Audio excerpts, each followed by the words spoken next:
we're live. Hello, everyone. Welcome to NLCRPG's live play of Deadlands. Suddenly, I've become very nervous. For those of you watching, last session we went over the synopsis of the game.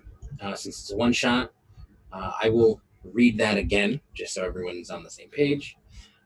We made characters um, and sort of went over all the rules and game mechanics. We will do a quick review of that again. Um, I also have to go over some characters' special rules. Um, and what else did we do? Oh, the most important thing at the end of character creation, everyone told me their nightmare, the character's nightmare. I have that all written down. So hopefully that doesn't mess everyone up too much. I'm sure I'll get one of them in there at least. Um, I mean, that's it. Does everyone want to take a moment to, since this is our first game, to describe their character briefly? Yeah, sure. I'm Wes. I'm playing Edric Hawthorne. He is a researcher, quote unquote, uh, from back north. He's from Salem, Massachusetts. His worst nightmare is witches, because it seemed appropriate.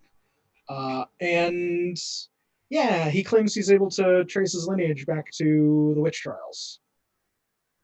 Also, he can cast spells. You know, Right. things. Like you do. Yep. Who would like to go next? Jeanette? Oh, hi. I guess so. Hi, I'm Jeanette. Um, I am playing, I am a Roman Catholic nun who has traveled the country. Don't really call any single place home because I travel from diocese to diocese as I see fit when my services might be needed, or I just get the urge to move on to somewhere else. I am named Sister Ember Wild, and I am greatly versed in the church and believe in my faith and my God. Also, my nightmare is I seem to be worried about dark flooding waters that wash away everything. It might be Old Testament, just a little too vivid in my mind, but just it haunts me. But that is who I'm playing tonight. What was that? What was that name again? Sister Ember Wild. All right. Um, I'm Dan, and I'm playing a character named Morgan Price. He's a he's a ranger from out in Wyoming, and he's a bit out of his element down in New Orleans. Um, he's pretty simple. He doesn't like to rely on too many mechanical parts in his guns, so he likes shotguns and uh, prefers over everything just using his fists. And he can give a punch just as good as he can take a punch. Um, are we discussing our nightmares now? Yeah, if you would like. Um, Um, so my nightmare, the Morgan's deal is his nightmare is sort of the reason why he's out of Wyoming and down in New Orleans right now. Um, he encountered something in Wyoming that shook him to his core, and he's both uh, ordered to sort of stay out of Wyoming, his territory that he's been a ranger in. A forced sabbatical. Plus, he's also sort of down south in the city looking for answers. So he should be pretty fun. I What like was him. your character's name again? Morgan. Morgan. All All right, cool. All right. So,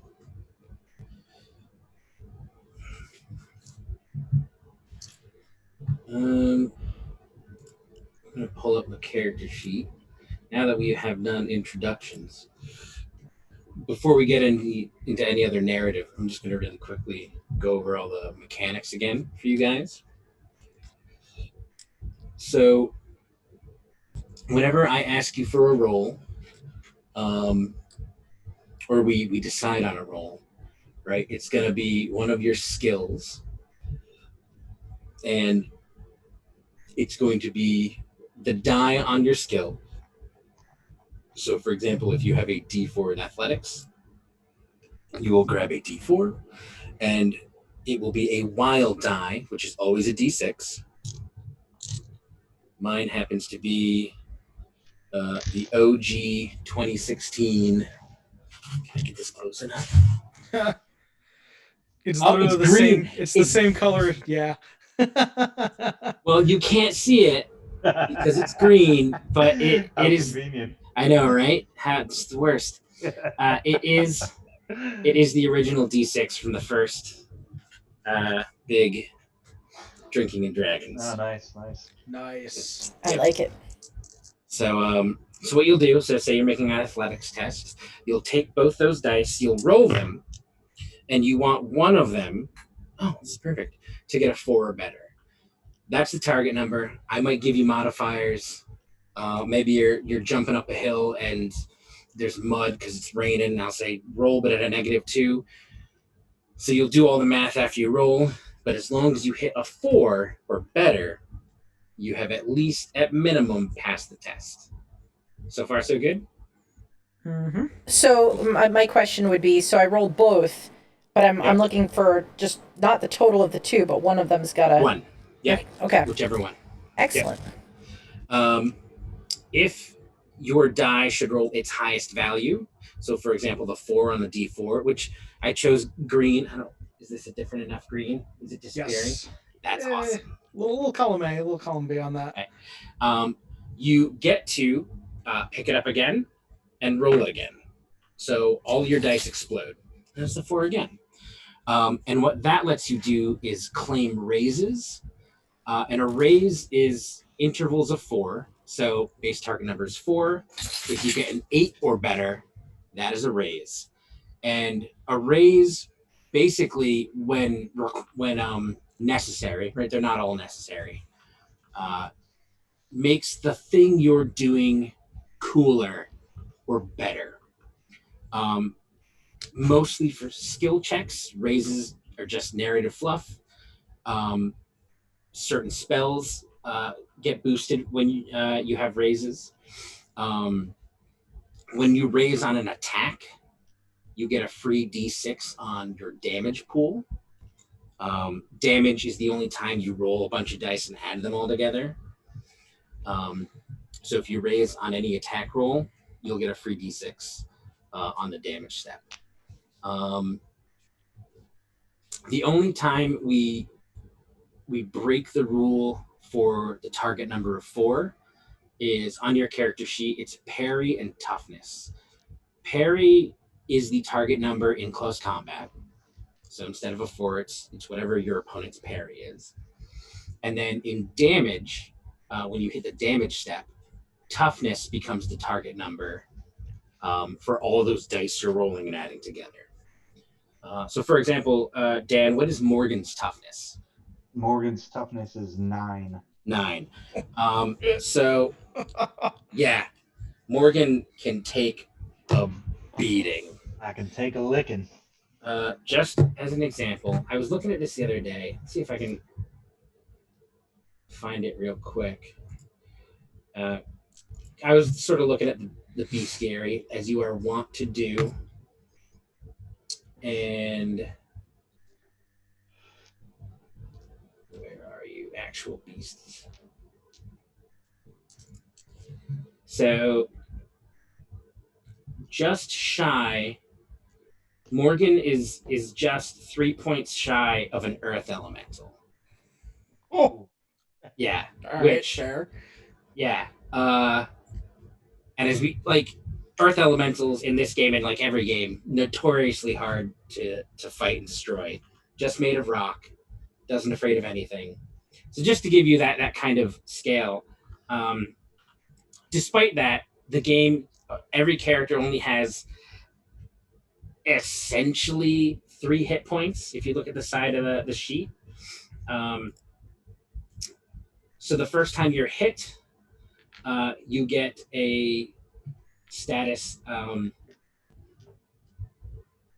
You get a status effect, shaken, and you cannot take actions until you remove that status at the top of your turn by making a spirit test in your attributes. Um, every raise on the wound, which is again every interval of 4, um, knocks basically goes from shaken to 1 wound to 2 wounds to 3 wounds. And if you see on the wound track, there's a -1, -2, and -3 modifier. And the 4th one you take, you are incapacitated. And depending on how many raises and how good the roll is, you might just be dead. There's a lot of different systems at play, or that can be at play, with wounds and damage, and we're just gonna. I really like the sort of gritty nature of omitting some of those and just sort of playing it fast and loose. Sure. You'll notice most mooks do not have that track. All mooks do not have that track. So mooks are one and done. And there's the majority of things you fight are mooks. Only wild cards, which is what you guys are, and what major NPCs are, and what major monsters are, will have this rule track. So the instant you're in a fight and you notice you have damaged something and it has not gone down, as that's an indicator to you guys, game mechanics wise, that you might be in trouble. Such as an earth element. I don't know. We'll see. Yeah, that's the gist. That's all the nitty gritty. I do have a quick question. Yeah, go for it. If something was to attack me and Yep. they got a raise, and that automatically makes me shaken, right? So yeah, so if they attack you, right? Yeah. They if you're in melee, the first thing they have to do is make an attack roll against your parry. Okay, so they'd have to get 6 or higher. Yep. Wow. Okay. He's great. Succeeding that, if they strike and do more than your toughness, Okay, then you are shaken. then I'm shaken. Now I can spend a Benny at that point to soak that and make Yes. a vigor roll, right? Okay. Yep. Yes. It's very important that I'm not shaken because my spirit roll is very low. So Yeah. I need to get all that straight right now. Like, so I'm already pretty tough to get shaken. And at that point, I'll probably just spend a Benny. Okay. Yeah. And then so if they hit from like if I roll damage from like 9 to 11, you will be shaken. If I roll a 12, that's a raise. So you will become shaken and you will take a wound. Right. Also, So I would need my vigor check to be made and with a raise to counteract both of those, right? I believe so. Yes. All right. Other systems you guys can use is you can shake people without actually physically doing them damage. This is very important for you, Dan, because you're not going to like this. You can taunt an enemy. Yeah. And taunt is a game mechanic. It doesn't actually have to be a taunt. There's a lot of creature powers and abilities that count as a taunt. Right. But basically, they make a skill check based on their taunt mechanic, and you must resist with a spirit roll. Yeah, right. No, I get that. Yep. The low spirit rolls will be fun. Yeah, and if you fail, you are shaken. Shaking in my britches. Yes. Yep. trying to see if there is a full skill list in. Because I don't know if they still call the skill just taunt anymore.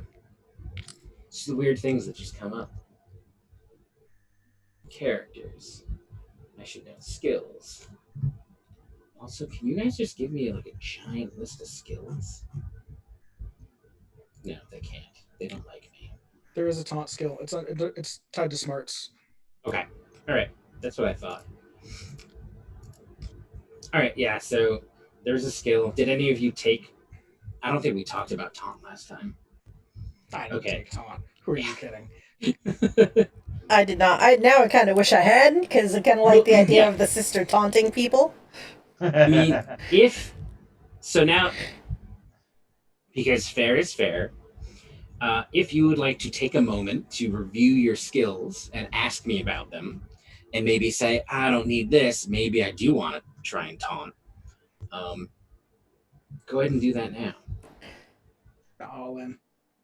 I mean, the only thing I think I do have intimidation, which is kind of on the level of taunt Yes. in a sense, and I'm not terrible at it if my dice say anything about it. So I might That's stick with fair. intimidation. That's fair. All right. Don't need that no more. Okay. And then, real briefly, Wes, because your mechanic, the huckster's mechanic, changed a bit. The deal with the devil thing? Yeah, deal with the devil. I will probably not actually be using it. Okay. I have 15 power points, and like all my powers are 1 a pop. So Somebody, I'm not really like hurting for getting the extra power. that's fair. If it like narratively comes up and like, you know what, I think then we'll go through it. But Okay. Yeah, it's not. It's just a couple extra steps. The important thing to know for you is in order to do it, you have to spend a penny. Yep. So yeah, just be aware of that. And then you still get to make your skill check. It's just if you did not generate enough power points from your poker hand that you draw, you get a negative modifier to that check. So, yeah, but 15 points, you should never have to ever use it, he said. You know, the one thing I'm not certain of is, does it take like a full round of combat to reload a firearm? That is a good question. Yeah, I didn't see that anywhere. Because both my shotguns have 2 shots each, so I'm assuming I can just make 2 attacks with them, or 1 attack when I use both triggers. Damn, I forget how that works. Page 105. No, that's good.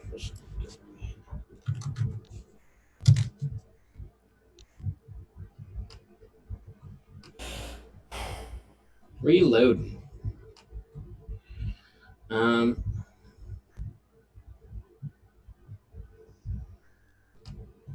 Really? You can just give me crossbow bolt, clip magazine, speed loader, or single bullet. It's ready to fire. Knocking an arrow or loading a stone in a sling is a free action. Reloading a crossbow bolt, clip magazine, speed loader, or single bullet into a single action so that it's ready to fire is an action. So your shotgun, because you're throwing 2 individual shells in, takes 2 actions to reload. Or you can just throw 1 shell in, right, cock it up, and just fire that 1 shot. Yep. Totally feasible.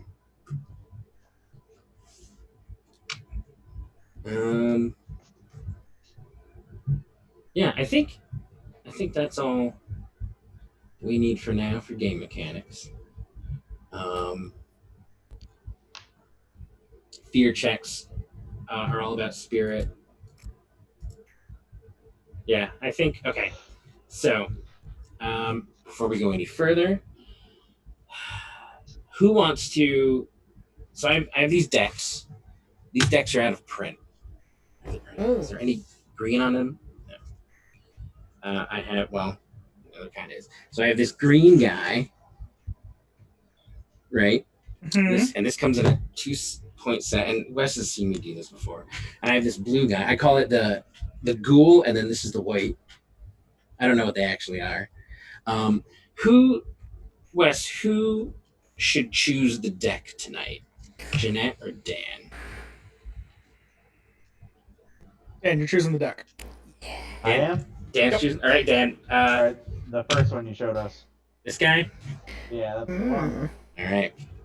So that is the deck we will be cutting with for initiative. Nice. If I ever run a game of this, I got a. Oh, you can't see it. A deck that I got from Critical Role. They played Deadlands, and they Oh, put out a that's deck. awesome. So Yeah, I saw that. That looks like a really nice set.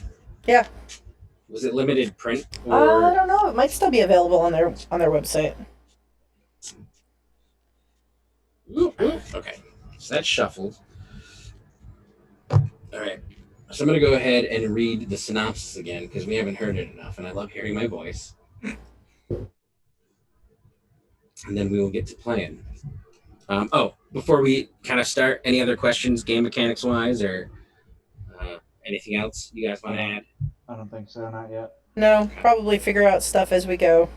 Yeah. All right. Pardon me, I'm going to be reading off my screen and cannot look at you.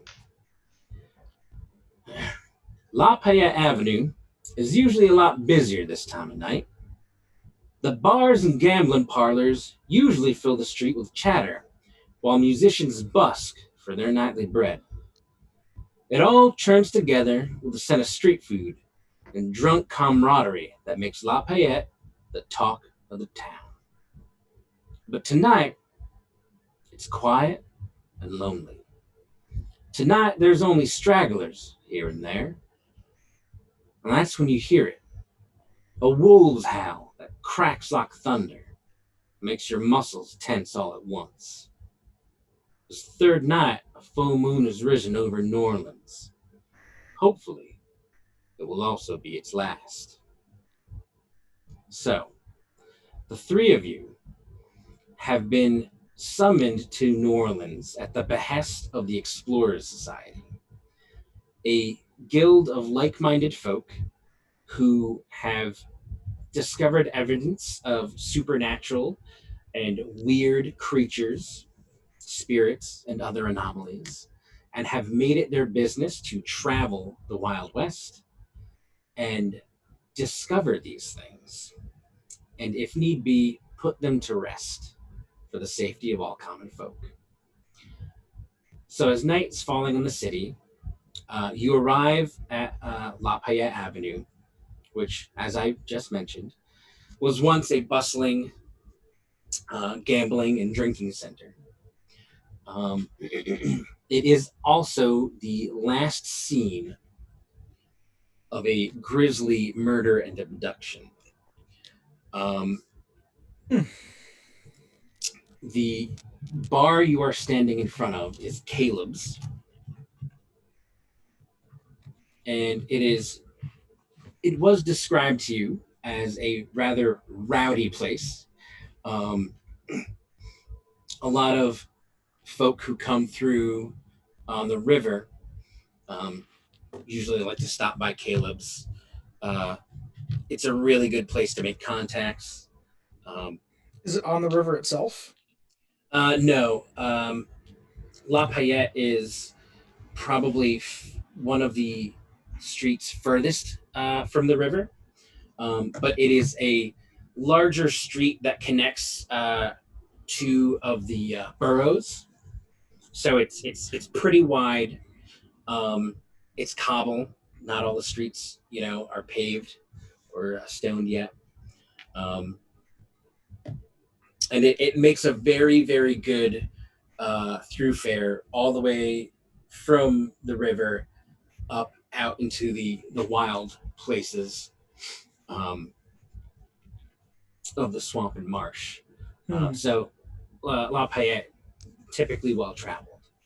Um, Caleb's itself is very quiet, like the rest of the street that you've been wandering down.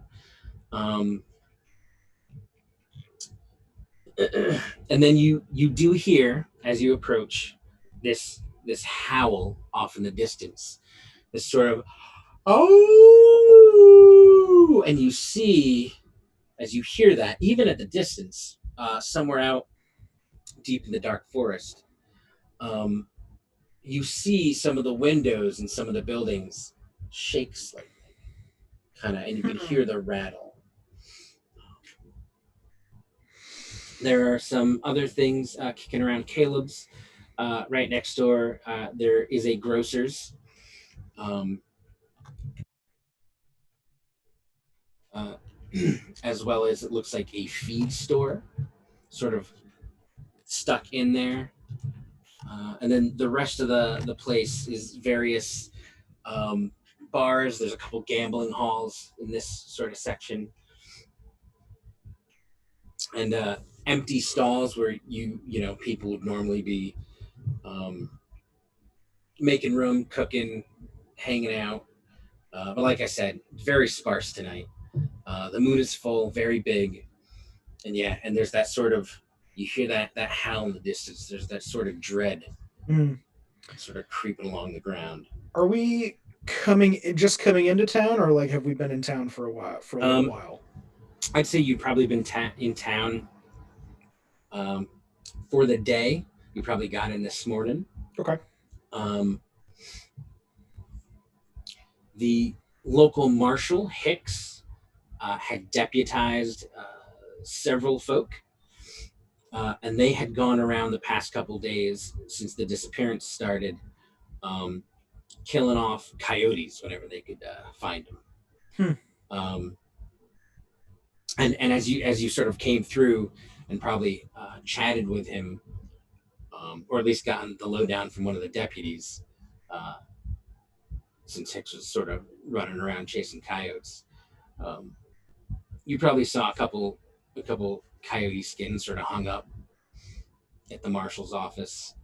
Um, was there anything, any questions you would have wanted for the marshal from any of I you? have two real quick questions. Absolutely. So the three of us already know each other for the events of today. Yes. I'm going to. So we are established as a group. Yeah. Sorry about that. I will No, assume. it's fine. I will assume that. I would like to assume that you got sort of your call from the Explorer Society.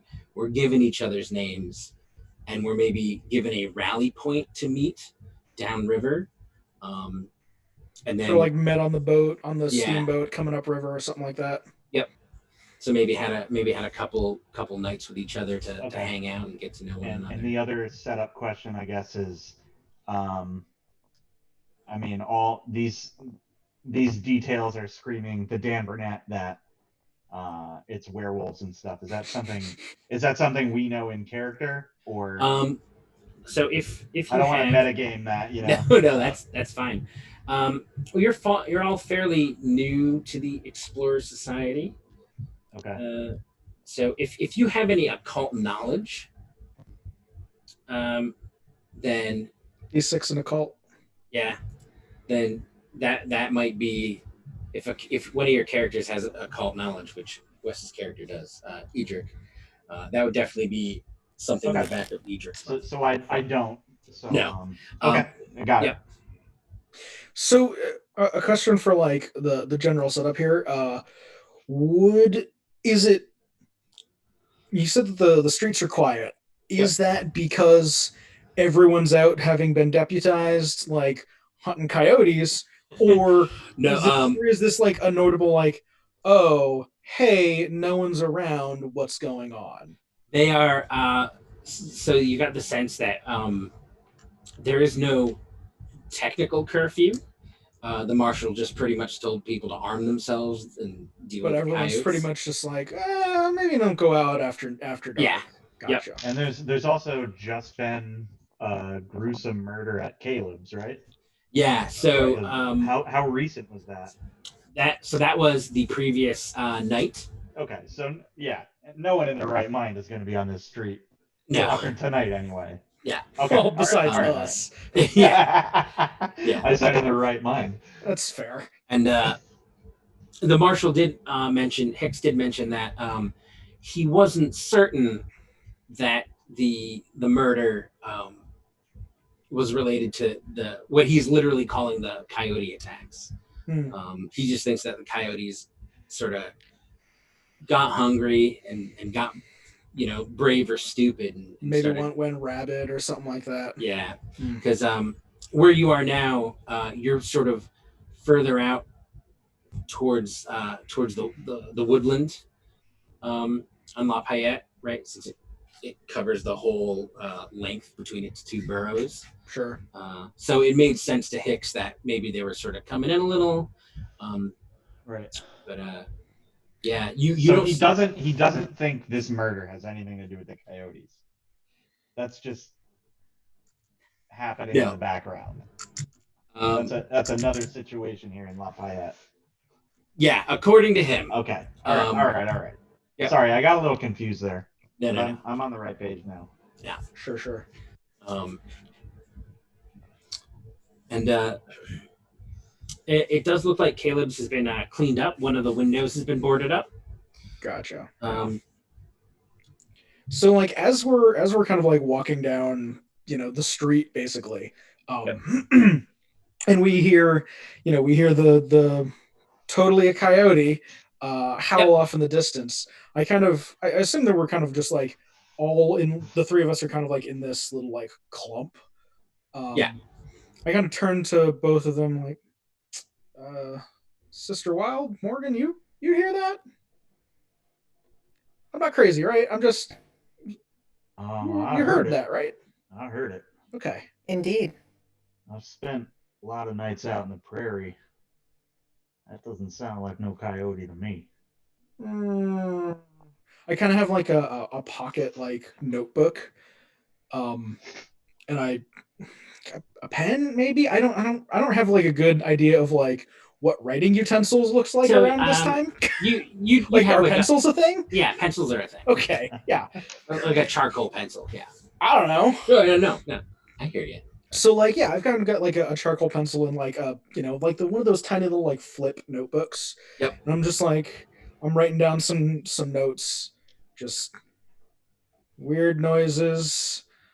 I have a D6 and occult. So like, do you want me to roll that as a to see if like I can identify it? Yeah. So you're looking for. I'm like racking my brain, like what might make that sound. That is of supernatural nature. Yeah. Yeah. Go ahead and roll your occult. D6. Let's move my mouse out of the way. Well, I got a 5 as my highest. Ones don't count against me, right? No. Okay, good. No.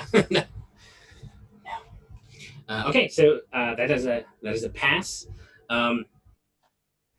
So in your travels, sort of jotting down occult information, you've encountered stories of werewolves and other such canine creatures. Sure, and I'm just kind of like writing down like werewolf ? Yeah. Just other like thoughts that I'm having, kind of almost stream of consciousness. Just yeah. You don't think werewolf right off the bat. Sure. Yeah. I just like jotting down some notes and like yeah. You can definitely make out 2 or maybe 3. Right, because it's sort of happening on and off as you guys walk. So you think you're making out 3 different howls, maybe? Sure. Okay. Jot that down. 3 ? Yep, 3 distinct. And you also get sort of the sense that they're Words? Question mark. Yeah, they're not.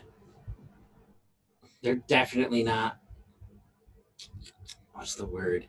Um, well, they're not normal, right? Because they're Sure. loud. Um,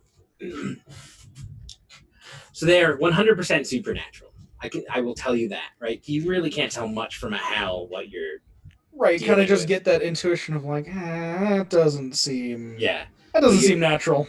yeah, but you're certain the way they sort of shake the glass and communicate with each other, and you can hear the three distinct voices. You're pretty dead on that. They're not coyotes. They do sound like wolves. I will say, Sure. but just a different kind of wolf you never heard before. One of those things where like your brain goes, your logical brain goes, that's a wolf. Yep, But your lizard hindbrain goes, no. exactly that. It's very spooky. Yeah, Run totally. away. Yeah, yeah, yeah. Yep. Just everything in your body goes, run, run, run. Maybe taking in Edric's writing very fiercely, I look to him and say, "It's all right, as the book of Isaiah tells us, fear not, for I am with you. Be not dismayed, for I am your God. I'll strengthen you, I'll help you, and I'll uphold you with my righteous right hand. Don't worry, he is with us." No offense, sister, but there's only one book I follow. And it's not that one. As you say that, you can see I'm holding my old worn Bible in my left hand as I'm walking. Awesome. All right, so from here, um, obviously you guys can do whatever you want. It is a role playing game, but you do have Caleb's to investigate. You could, if you wanted, and I will not stop you, just start wandering out where Lafayette ends. Um, like a couple blocks further down the street, and wander into the woodland and the marsh and further Onto the investigate bayou. the howl. Yeah, and the bayou, investigate the howls. Maybe I don't know. Uh, it's up to you. Yeah. Before we get any further, did anyone have any? I know that was sort of a weird way to introduce the marshal, but did anyone have any other questions or concerns regarding that little info grab? Nothing I would have. Nothing I can think of at the moment, so nothing I would have thought of at the time. Okay. Anyone else? No, I probably would have just kind of kept my head down when we were meeting him anyway. So All right. just listen to what he had to say. I'm Same. pretty interested in checking out this scene at Caleb's. So, All right.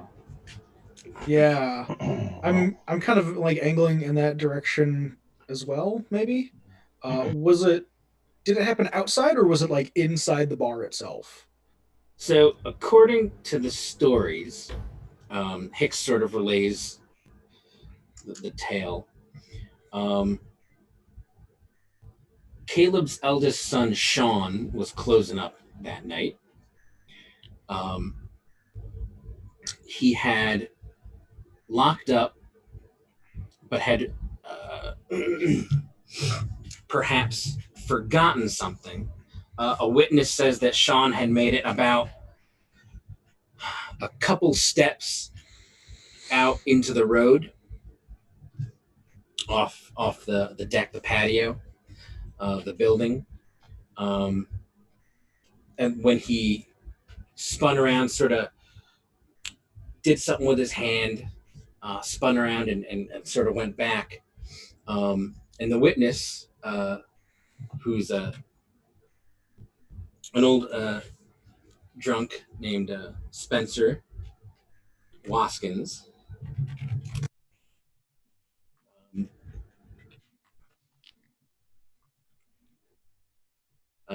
said that some animal, uh, and Hicks says like, well, he was drunk, uh, about the size of a man, came up and tore into Sean something fierce. um, Spencer mentioned that there was a large spray of blood, um, kind of like an arc cutting through the night out into the street. And the next thing he saw was Sean's body, um, smashed up against the window, which shattered.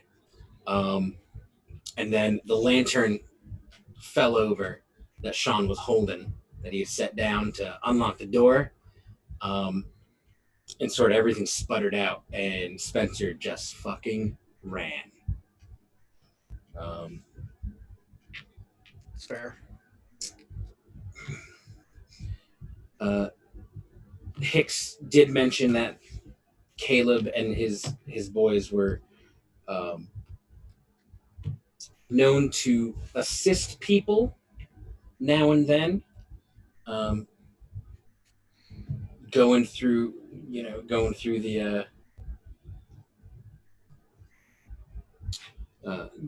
bar. So if stuff didn't quite sit right with Hicks, or any of the deputies, he could usually find the perpetrator hiding out at Caleb's. By hiding out, drinking, and just fucking hanging around. It was sort of a place you'd go, you know, if you were up to no good and needed to lay low from the law elsewhere in the territory. Um, so Hicks is thinking maybe someone who had a grudge against Caleb or one of the boys uh, took advantage, um, and offed Sean in a rather violent and gratuitous manner, to sort of pin it on the coyotes. Sure. And also, Spencer Waskins is a fucking drunk, he says. Really can't trust his eyes. Yeah. Yeah. Okay. So I kind of want to go up to where the description, unless there's like some like quickly noticeable physical evidence still left over, where like the attack happened specifically. Yeah, so you wander up to Caleb's. Um, it's closed. The saloon door has been shut, and then there's an outer door um, that sort of closes with it, and everything's been bolted up. Uh, Someone took some planks and nailed over the window. It looks like all of the glass has been swept up, and someone took and attempted to scrub away the blood. Um, However, you can sort of still see the pattern against the wall and along the decking. Since it's all raw wood, right? None of it's finished. Right. Some of the blood sort of soaked in, but it definitely looks like someone sort of went over it and tried to clean it all up. It's a mighty big coyote. Yeah, and you can see the where the blood impacts. So if this is the window, right? It looks like he was thrown against it or somehow placed against it at an angle. And there's this big blood smear from the edge of the window where it might have broken onto the wall. Like there might have been some follow through. Do they grow coyotes bigger here than back home? Just curious. Sister, I don't know. That's a very good question. Could not tell you. Is that something that happens around here, Morgan? Are the coyotes bigger? further west you go. Seen some pretty big raccoons in the cities, but I wouldn't imagine coyotes would get this big. Certainly not big enough to lift a man. Hmm. Hmm. Yeah. I've always known coyotes to be skittish, not to go after things that are too big for them. I'm gonna tell you two right here. I think we can rule out coyotes, regardless of what that marshal says. Yeah, I think that's a safe bet. 100%. I think that is a safe bet. I just kind of like in my notes make a big ol' line across coyotes. Yep. Just nope. Well, when men have a problem determining what might be the truth, a lot of times they grasp onto a falsehood and they can't seem to let it go. Pretty lies better than ugly truth, huh? That's what I've seen. Morgan's gonna kind of Nope, go crouch for it. down and kind of study the blood that was wiped away, and try to keep an eye around us, see if anyone's watching from the shadows around this street. Oh Sure. yeah. Hey, what's the illumination like? Like, are we looking at just full moon illumination, or has someone gone by and like lit up the street lights? Yeah, there's a couple oil lanterns and a couple uh, science lanterns lighting up the street. It's still pretty dim. So Dan, let's have Morgan give me a notice roll. I succeeded. Excellent. So there. Wait, a four. Yeah, four Yep. is the target number, right? Yeah, Yep. I got a four. Yep. Oh wait, if I roll a four, do I get to re-roll it? On a D4, yes. Yeah. Okay, so no raise. All right. Yeah, you don't notice anyone keeping tabs on you or anything else really particularly strange in the immediate area. The blood itself is you've been in a couple scrapes. You've had some shootouts. You know, you're an experienced ranger, and this is probably almost the most blood you've seen from a single man. If all the leftover, blood soaked in tells its tale true. Um, so what you can tell as a fighting man is that something came upon. So if this is the door, right, and Sean's here, something came upon him, knocked him or moved him, right, out of the way so that he was in front of the window, and you can just barely make out little flecks of where he might have gone down hard and maybe scraped something, or whatever struck him did so hard enough to send blood out. And then he was then taken from that position and moved back up against the window at an angle, right? And you can see there was probably a ton of blood all over the glass that got cleaned out. And you can see bits and drips that got missed on the windowsill. And then he was pulled. He must have gotten some major cut, an artery, something, and he was pulled briefly across the wall between the window and the door, and that's where that big smear comes from before he was let go of. So, and you imagine it happened very fast because this young kid, as described by a few folk, very spry. So it was just down, up against the corner of the window, smeared across the door, and then gone. Hmm. And Well,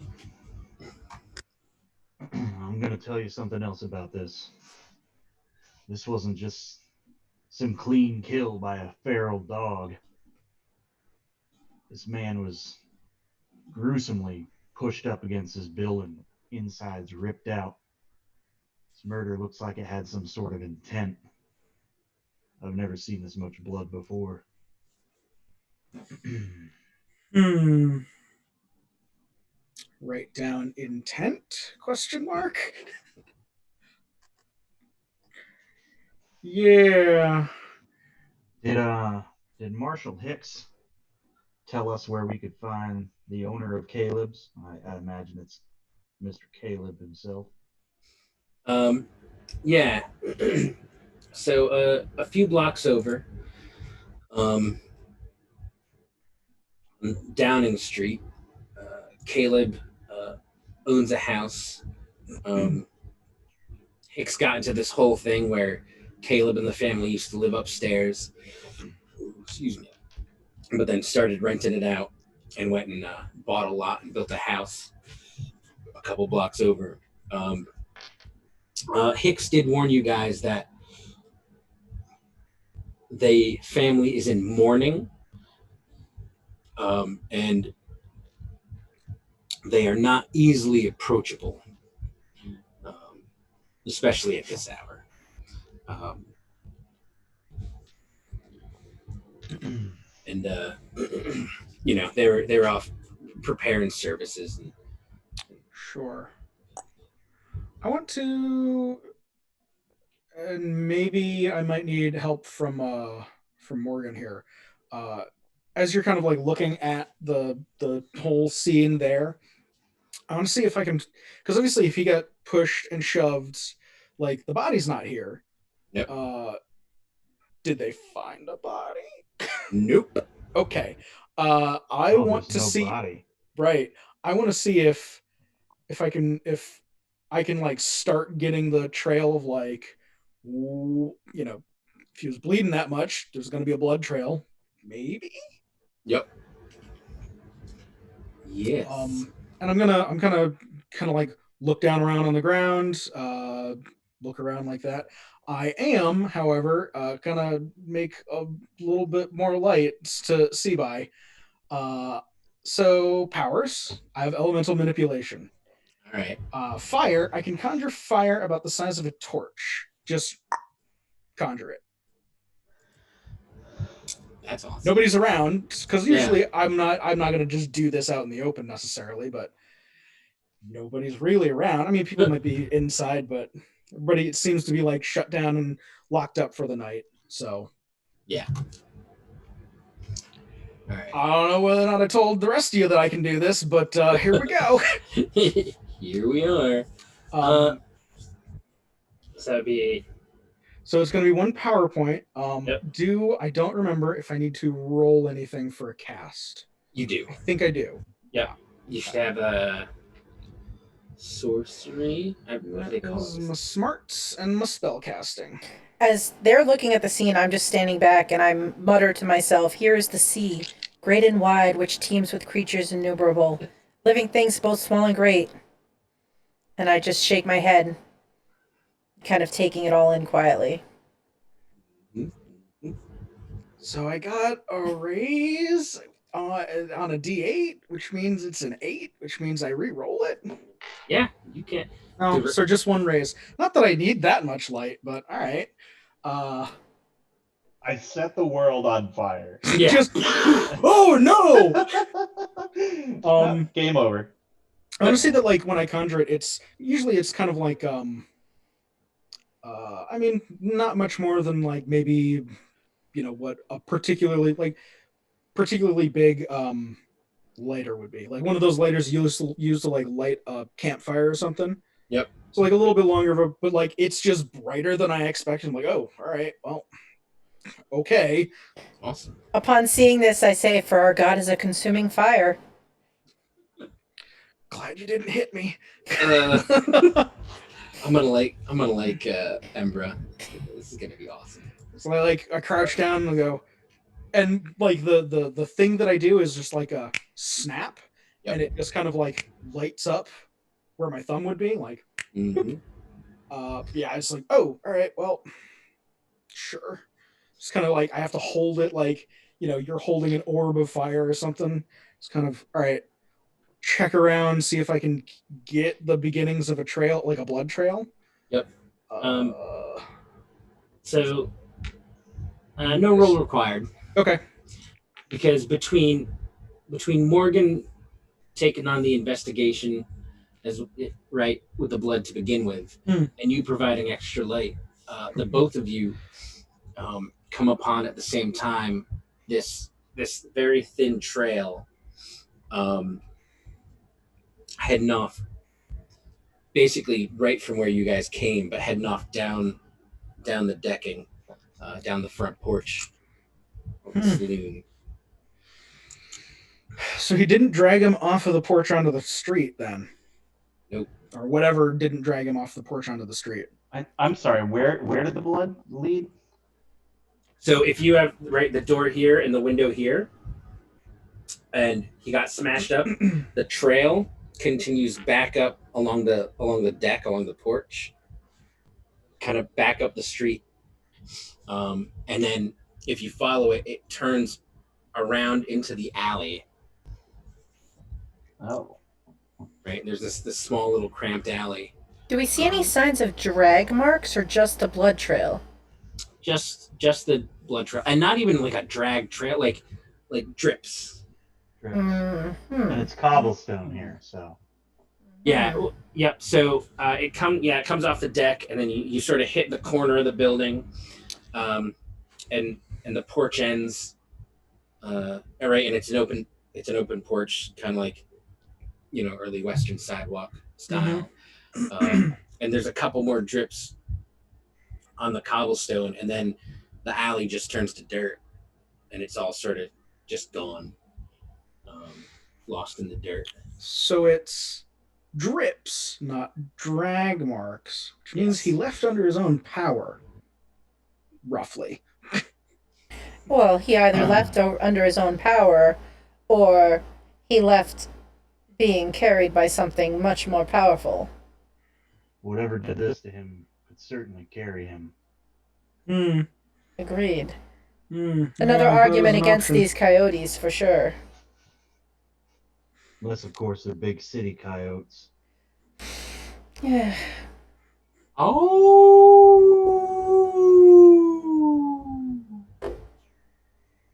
And you hear the window, the good window next to you now, because you're on the other side of the door, rattle a bit louder. And then a couple beats later, you hear, oh! And that one sounds pretty close. Not quite as far into the woods as the last one. It seems like the city coyotes are coming closer. I'm gonna unsling my shotgun from my bag. Right. I take out my hickory stick. Yeah. Yeah. Pull the pistol off my hip. All right. Open the chamber, make sure I got 2 shells packed in there. You Close do. it back up. I glance into my Bible and then close it again. I do not check how many shots I've got because I'm holding fire in the other hand. That would be. There's that awkward moment of like, well, all right. Yep. I carefully look at his gun to see if he's got bullets in the chambers. He does, in fact. I nod at you and smile. Just kind of. Now, remember, be careful. If there's someone is innocent or if there's a misunderstanding, try not to shoot to kill. It's important. That right there is important. Okay. So after those 2 howls, it sort of dies down again. You are all armed and ready. What is your next step? I do the sign of the cross and say, "The Lord is my rock, my fortress, and my deliverer. Let's go find this beast." I gesture towards the blood trail. Did you say it dies after a bit in the alley? Yeah. So the cobblestone is the cobble and the stone is just the road. Hmm. So all the alleys and sort of side roads are all sort of dirt and mud, and it looks Right. like whatever was going back and forth today kicked up a lot of dirt and dust, and Right. whatever blood might have been there is gone. Well, I'm sort of at a loss of what to do. I don't know if we should try to find out uh, if anything had motive to kill Sean, or if we should be trying to disprove whether these things are coyotes. Uh, I can't Hmm. talk to the family. I'm not sure who to talk to. Maybe we could hunt down this Spencer Watkins, see if he's got anything else to say. Might not be an awful idea. I agree, especially since this man was attacked and killed, and this other man walks away. Also, wouldn't mind being indoors for the night. Especially with these things howling on the wind. How are we supposed to find a drunk in a city full of drunks? Hmm. Well, we could.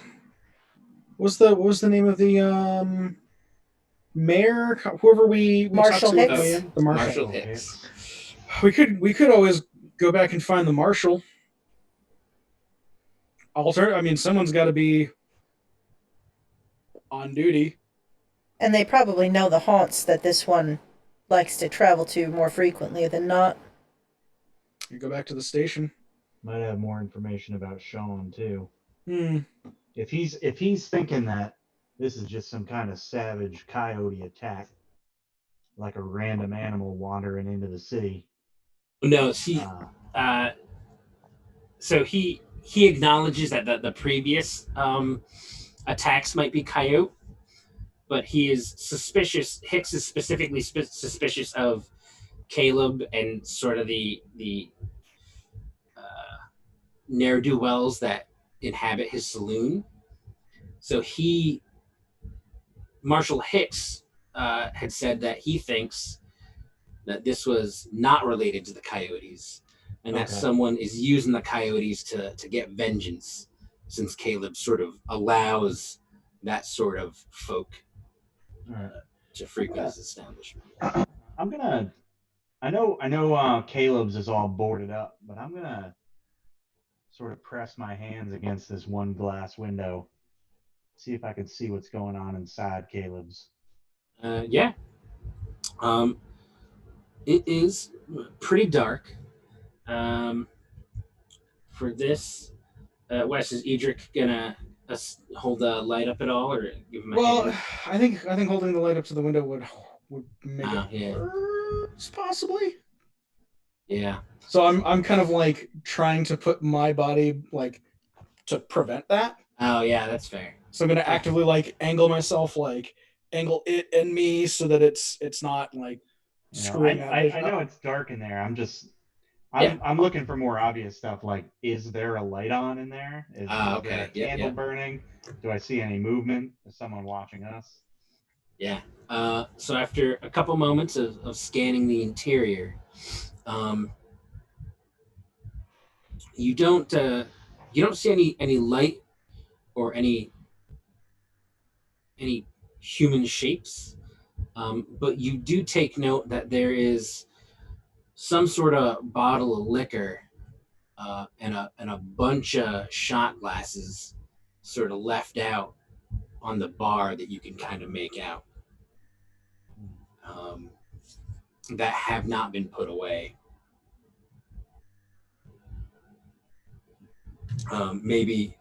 Maybe the family was mourning and having some drinks. Uh, Um, maybe they what? maybe Maybe Kate, that's what he forgot and was turning back to go do. So you know. anything. Well, You know, well. I think I think there's two loose leads right here, and who would want to do this to Sean, and how did that drunk get away? I guess if they were coming after Sean specifically, they wouldn't have gone after the drunk. But I think we have to figure out whether this was a random attack or if there was intent. Yeah. Yeah. Like I said, I think maybe going back to the whatever the local station is and see whether or not someone on duty can point us to what was his name? Spencer? Yeah.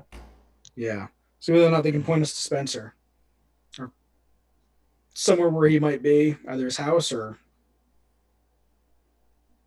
some other drinking establishment elsewhere in the city that he might be holding out. One of thousands. Do we think that this young man was killed because of something that was a sin of his, or perhaps his death comes at the expense of his father's sins? Yeah. That's a I don't good question. particularly think that there's any. Uh, there doesn't have to be a rhyme or reason to any of it. Could have just been if he was closing up and maybe there was no one else on the street. Except this drunk man named Spencer. Yeah, I mean, if he was in an alleyway, he wouldn't have been seen immediately. So Curious, I wonder if the marshal thought to. I mean, I'm sure he's good at his job, but what if this Spencer is the responsible party and has made up this tall tale to cover up his ungodly act?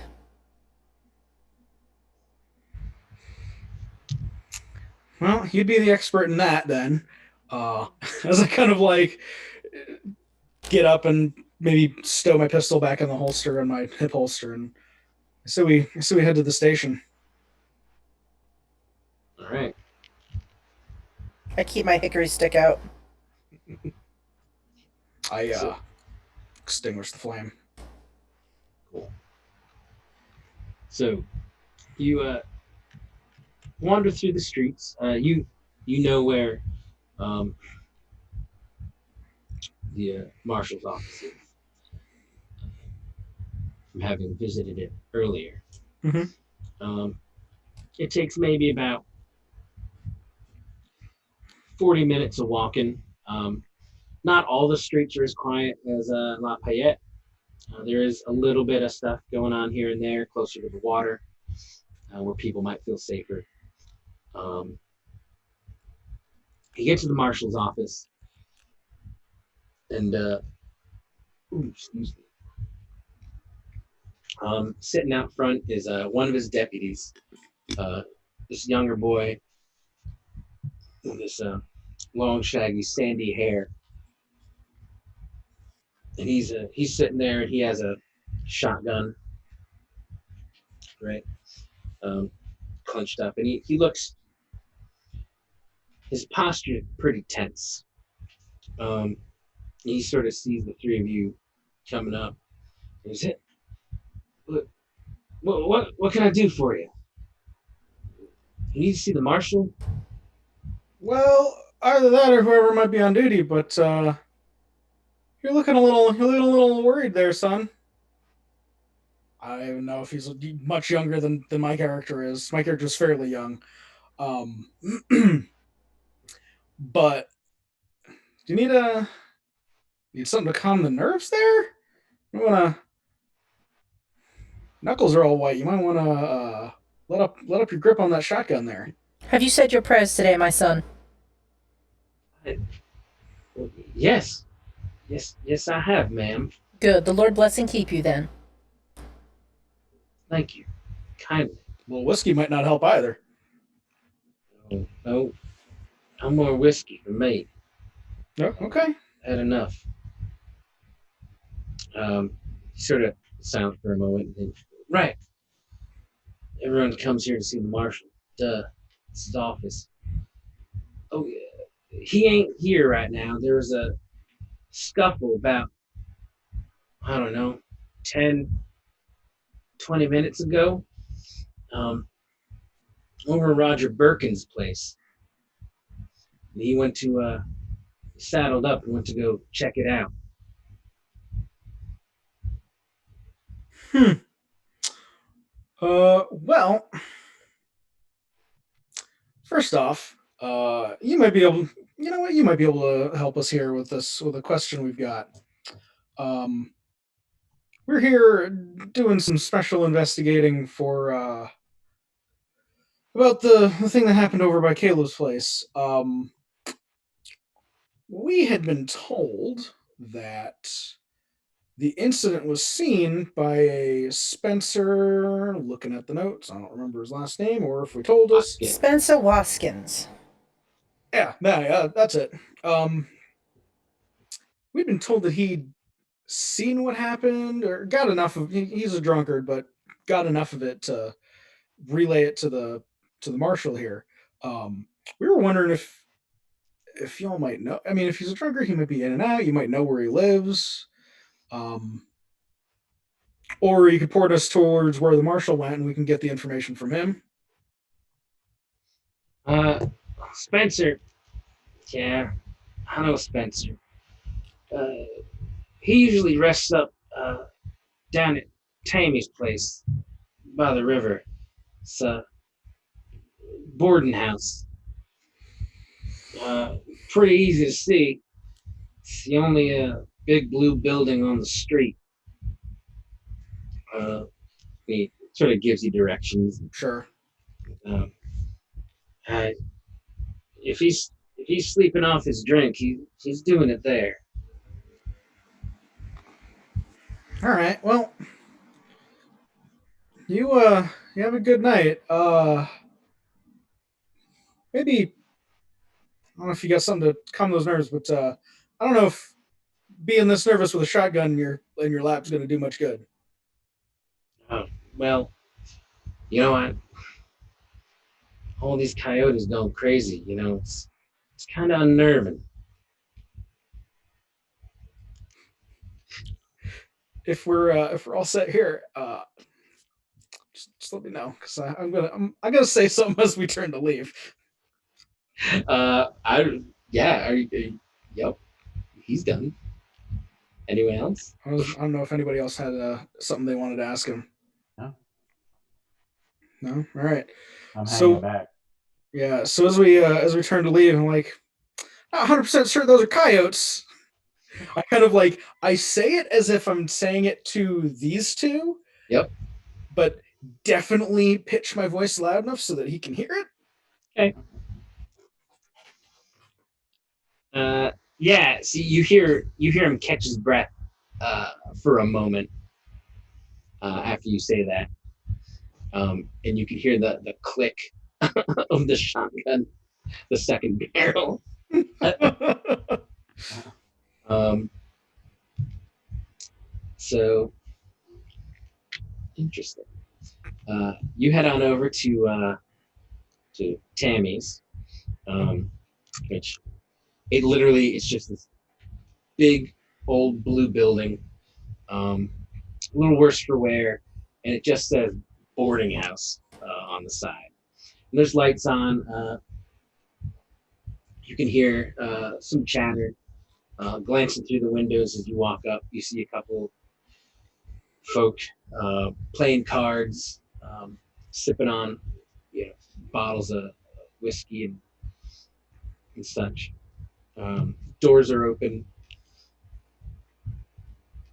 and there's an older woman sweeping up the front porch. She sort of surveys the three of you as you walk up. She goes, What can I do for you? Is that high enough?" And really terrible at ladies' voice. If she asks how you're doing, what She could have a deep, sultry voice and you'd be perfectly okay.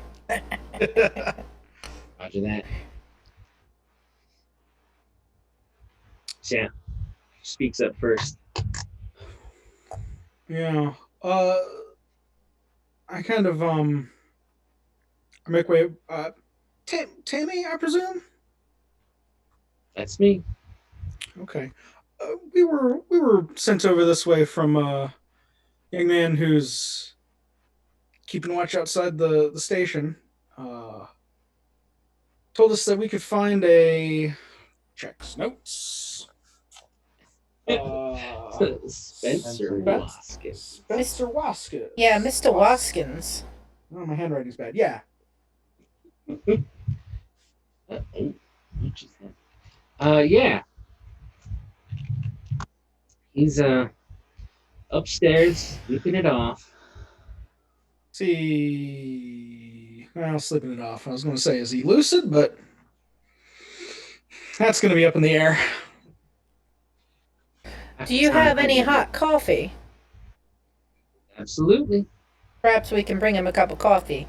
If you spill a little on him, it'll wake him up. And then the Oh. coffee will keep him awake. I got quicker ways to burn him if that's what you want. No, just, startle him. We can always douse him with cold water and then feed him the coffee. Oh, we don't even need that. I can just don't worry about the water. All right. I will take that coffee, though. She just looks between the both of you like, all right. Invites you in. And you can see that it's everything's kind of mismatched as you walk through the front room. Everyone here is sort of smoking pipes and playing cards and hanging out. There's a lot of folk just sleeping on on bits of cloth and clumpy old not even comforters, just like basic wool blankets that are sort of patchy and well worn. I'm sure those have fleas. I do my best. Ma'am, you said Spencer was upstairs in a room? Yeah, I felt bad for him after what he said he saw. So Would we be doing a disservice to your establishment if we were to mosey on up there and see if we can't wake him? oh no, not at all. It's she mentions the room he is residing. Yep. Starts boiling up some coffee. Let me knock and talk to him. Does he owe you money? He isn't. No, ma'am. We just got a couple questions. Huh. We're probably the people that he'd love to see. He doesn't know us yet, so it's first impression time. Well, as long as you're not going to start anything funny. We don't need no trouble. No trouble. All right. So she pours Embra that coffee. Pours a second one and leads you up the stairs, up this sort of creaky old stairs. So you have the big open room all the way to the left. Yeah. There's a set of stairs. Walks up and there's just this long hallway that cuts across the second floor. And just these row of rooms. And you think to yourself that at this, at one point, maybe even a couple of years ago, this would have been a very, very nice hotel. And it looks like whoever this Tammy person is, she's kind of renting things, cheap. It's just a basic boarding house. A lot of these guys seem like they're just passing through. So she heads down, third door on the right, and knocks. Spencer? Folk here to talk to you. You hear this.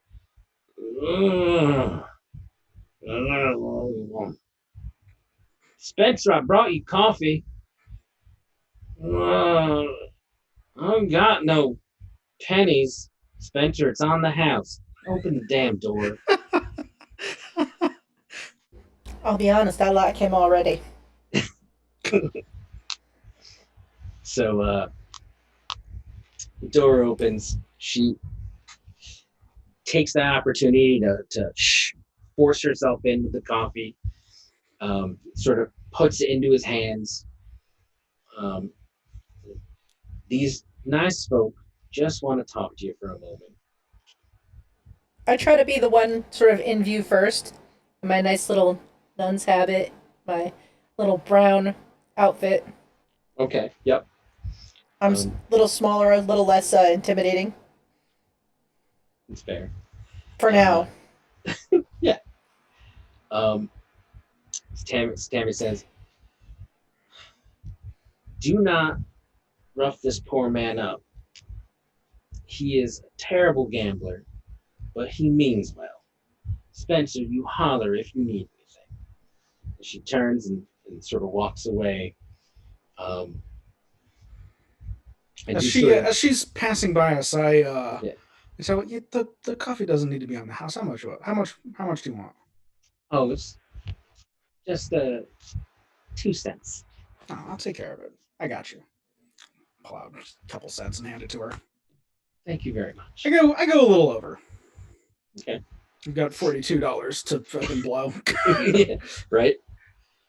I give her a solid like 10 cents. Like no, And you might be eaten by morning, so might as well. you don't say that's the part you don't say out loud. Oh, The that's quiet part awesome. out loud. Oh no. Yep. Um. Oh, she's very thankful and appreciates it, and heads back downstairs. And so then so Spencer is sees Ember first, so he kind of smiles. He's missing a couple teeth. He's older, sort of this gray, thinning hair, this sort of patchy stubble that doesn't seem to quite grow in right. His nose looks like it's been broken. It's kind of bent to one side, and he's in just the rattiest pair of long johns that at one point probably were a very nice and brilliant red, and they are just faded pink, and you can see several places where someone has sewn patches, Mm. and just the smell of alcohol just waves. Oh, for sure. I mutter, "For all have sinned and fallen short of the glory of God." That's never gonna get old. Mm. Um, Spencer, you got a distillery in there? Good God. Is it oozing from your pores? if goes, if I had a distillery, You'd likely be dead because you'd have drunk yourself to death. well, I was gonna say I'd be rich, but that's probably more the truth, man. Indeed. So there's what what do I owe you? What's going on? No. You do not owe us anything. And I kind of like as are we is the plan here that we're gonna like go into the room and like You talk got to him, yeah, ask presumably, them. right? I guess Sister Wild went in first. Yep. Do the I'm sign of the cross. right. I'm kind of gonna come in next, probably. Yep. My dress is a little bit more like kind of common, like jacket, all that whatnot, like not low dress. I don't know, common like how people dressed at the time, I guess. That's fair.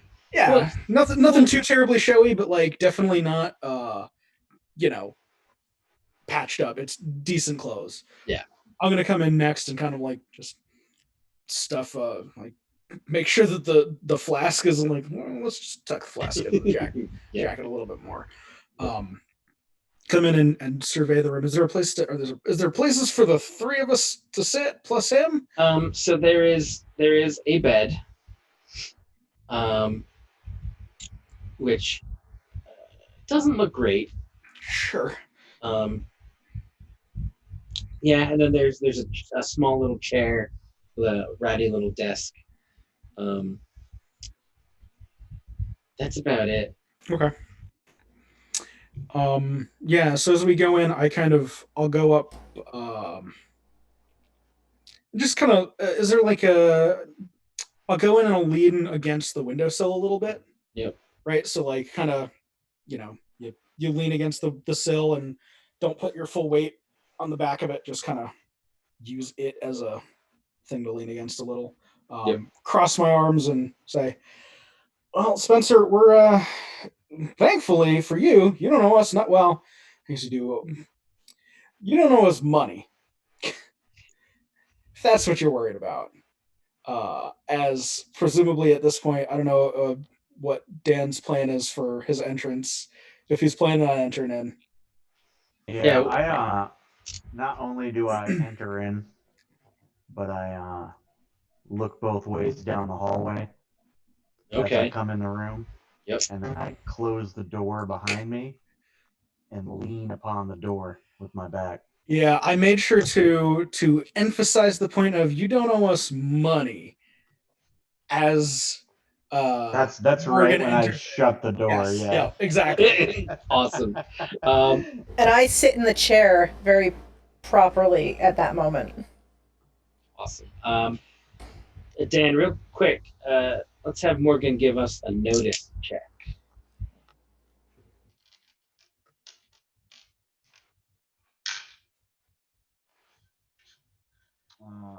Pass. No raise. All right. What's the terminology for that? Just pass or succeed? Yeah. Pass. And then if you get a raise, you would say pass I or the just raise. said 2 raise. Yeah. Okay, so pass. All right. Cool.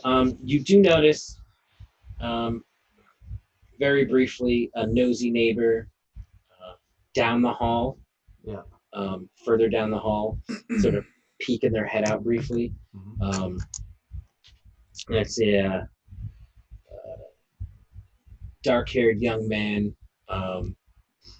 with a craggle of scars along his face, sort of, kind of peering at you. Doesn't look quite like you woke him up. Doesn't have the bed head or anything. Hair's still kind of combed back. Doesn't 100% quite fit the description of someone who would be laying low in a boarding house. But as soon as you sort of glance down, he sort of gives you, he stares back for a second, and then just his head comes back in, and the door shuts, and you can hear a clack of a lock. Well, I'll take note of that, but I have no reason to think that he's anything more than interested. Just who's up here. So. Yep. I don't do anything, and I finish up, close the door. Okay. So as you surround him, Spencer, and give him that line, he sort of stops sipping and looks at the three of you. No, don't. Hey, Spencer, do not worry. We're not planning on hurting you. We just need some information. Well, you might want to finish that coffee though. right.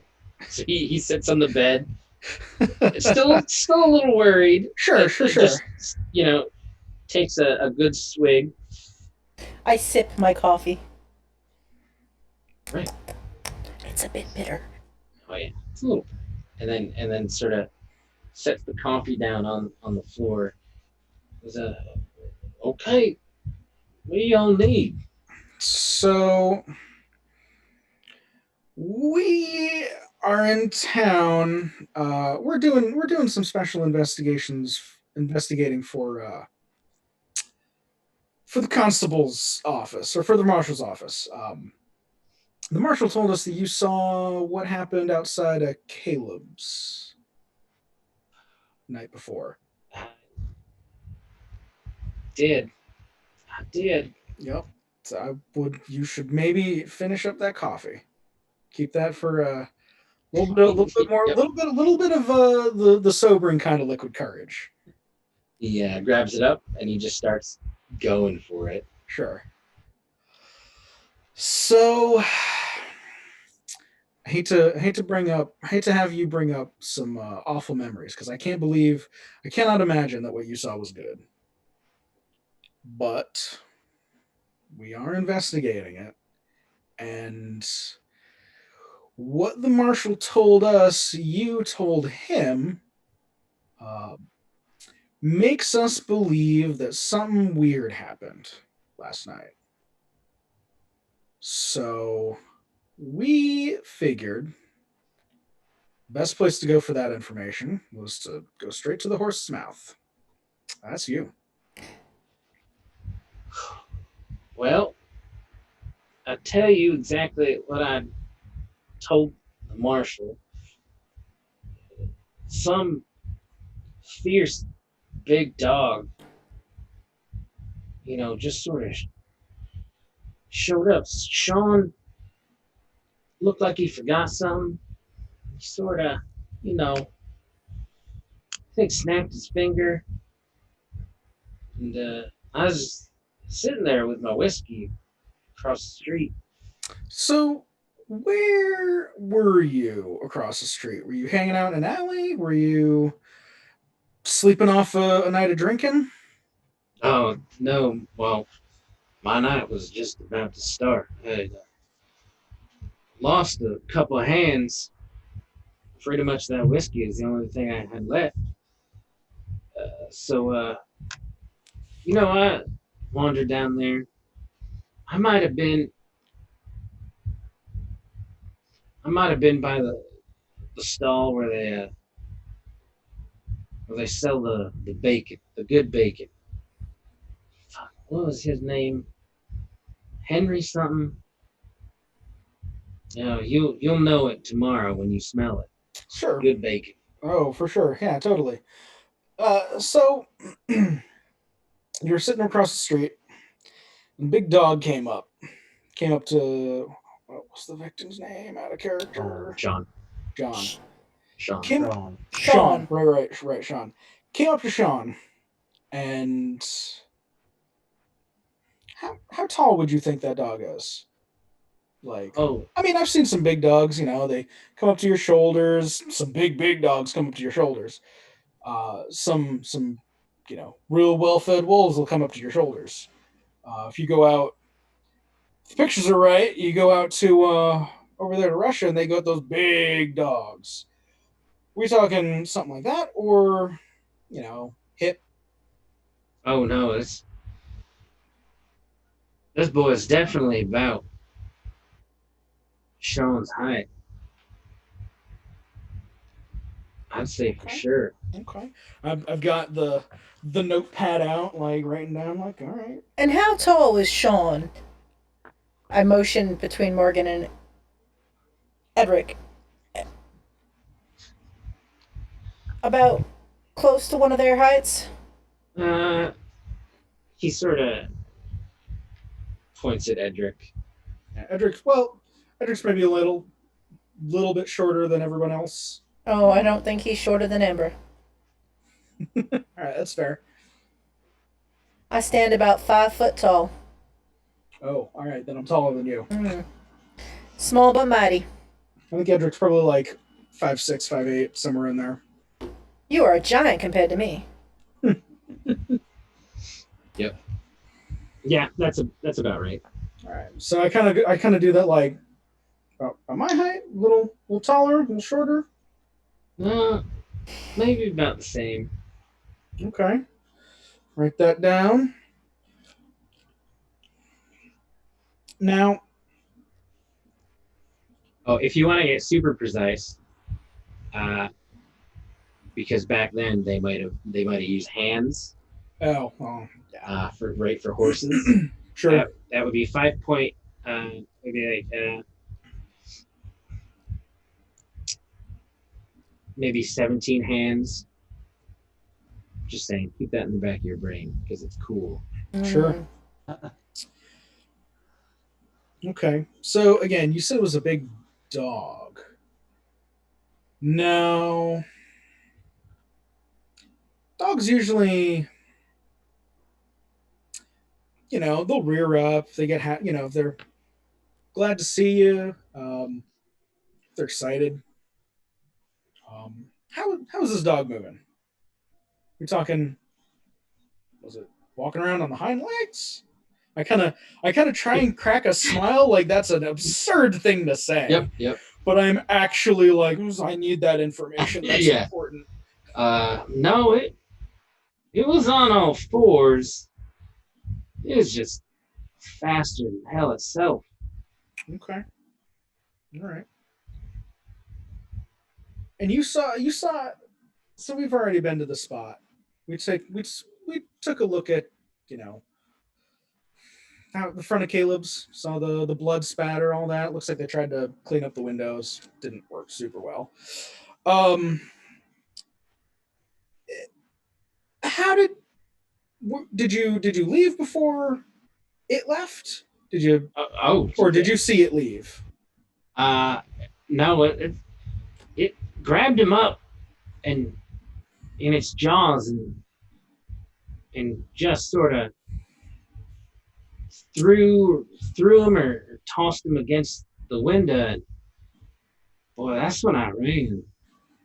Okay. I was so scared. I dropped the whiskey bottle. I don't blame you for running, Spencer. Name's Morgan. How do you do? Nice to meet you. Let me ask, when Sean was closing up Caleb's, was there anyone else out in the street? Oh, Just you? no, it's pretty sure it was just me. Was Caleb's closing up around that time every night? Sure, you know. Yeah. So there's nothing out of the ordinary there.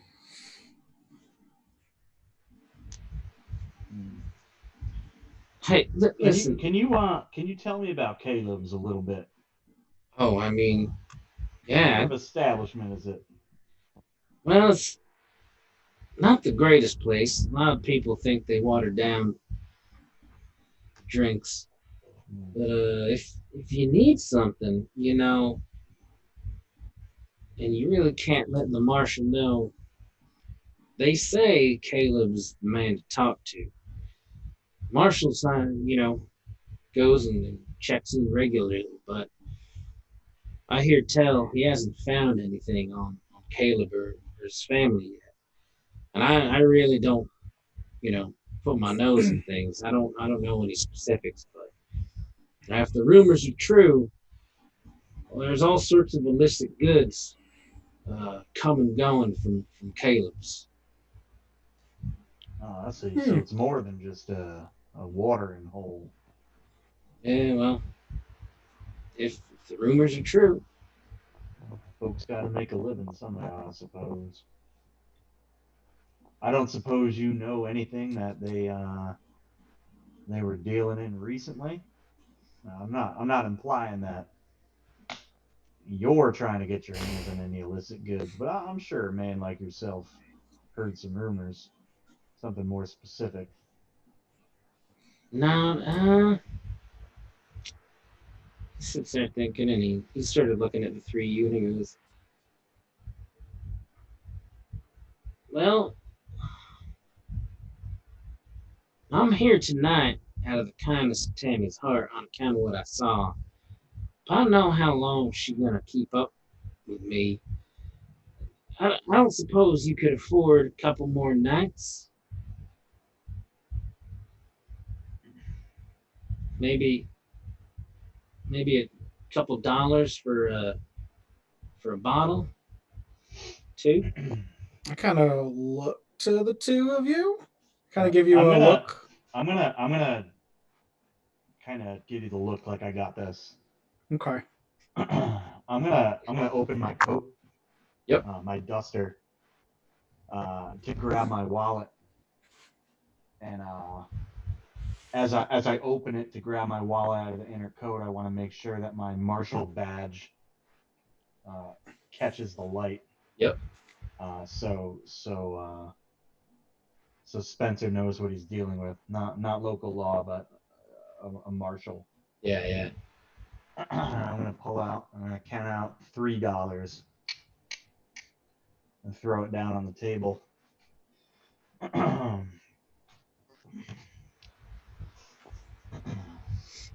Before he touches it, I will put my hand over it and look at him very, very seriously. And I say, remember, the getting of treasures by a lying tongue is a fleeting vapor and a snare of death, my friend. And then I'll take my hand off the money and lean back. I kind of just like look to Sister Wild. Maybe just lay off the drink. I turn and give him a smile. And then turn back, same smile on my face, looking at Spencer. Mm-hmm. I'm gonna look at Spencer and say, no. Now you hear me, son. This money is as good as yours. But it best be worth my time. I'm gonna crack my knuckles.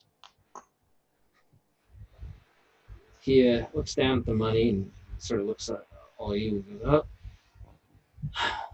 oh, night before last, I heard Caleb talking to one of his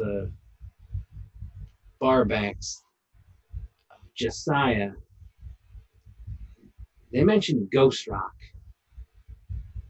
It's gonna be a big shipment, and you know that stuff. Every town, city, territory wants to tax that stuff, coming and going. They said there was gonna be a big crate of it that no one could know. They planned to go out into the swamp, make some sort of trade. That's it. That's all I know. I'm serious.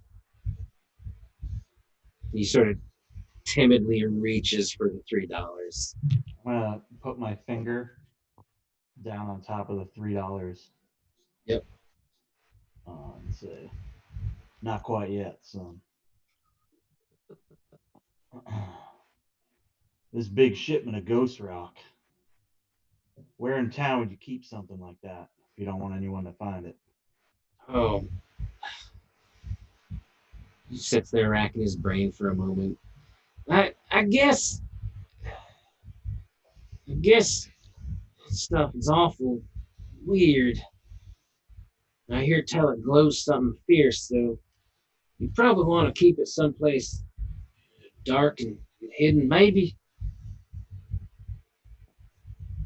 I don't know. Josiah hangs out with some dock workers, uh, you know, tend to the steamboats and move such stuff. Oh, maybe he had a place. That's it. I swear. I swear. On the Bible, even. You can ask. You said Josiah is one of the barbacks of Caleb's. Yeah. You know where we can find this man, Josiah? He yeah, he's a good friend of Caleb's. Grew up with him, so they last I knew he had a room there at at the family's Probably house. mourning with Caleb, huh? Yeah. All right. I'm gonna look at Edric Mm-hmm. Ember and kind of give like the do you have anything else to ask him kind of shrug. And if the answer is no, I'm gonna lift my finger off those. I'm $3. gonna. I think about it for a second, and just before you lift the finger up, I got one more. I got one more question here, Spencer. The local marshal. Has he been sniffing around the place recently? Caleb's. Recently, yeah. I mean, he usually at least comes by once a week to chat. He's always looking for something, but I don't think. At least I haven't seen him come by extra. I don't think. Okay. Okay. I kind of just make a little bit of a show of like flip the pad back over, stuff it in the pocket, put the pencil in the pocket. That's all I've got.